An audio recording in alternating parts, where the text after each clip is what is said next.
Hallo julle, vandag gaan ons 'n bietjie kyk na hoe ons hierdie gevegte wat ons in ons kop het wat aangaan elke dag kan oorwin. In Jakobus 4 vers 7 staan daar: weerstaan die vyand en hy sal van jou af wegvlug. Seker goed moet jy net hardop sê. Jy moet hardop sê daai is 'n leuen.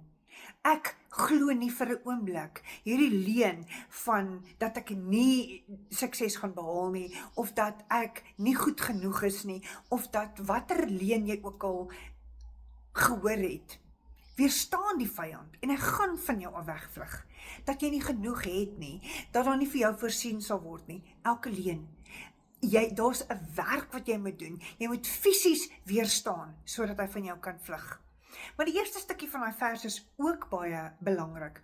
Onderwerp jou aan God. Luister na hom. Doen wat hy jou sê. Onderwerp jou aan dit wat hy jou geroep het om te doen. Dit wat hy jou vra.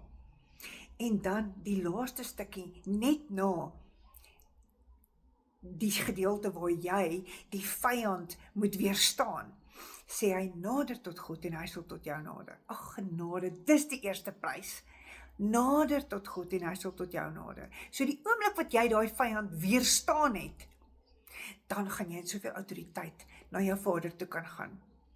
Jy gaan tot hom nader en hy gaan tot jou nader en jy gaan sy stem hoor en jy sal kan doen dit wat hy vir jou gesê het om te doen. Jy gaan nuwe autoriteit en krag van hom ontvang. Ek wil graag hoor hoe jy vandag daai vyand, watter leuen jy in die grond gaan vasstap en weerstaan. Spreek dit hardop, sodat jy hierdie geveg kan wen en jy meer as oorwinnaar kan wees. Tot volgende keer.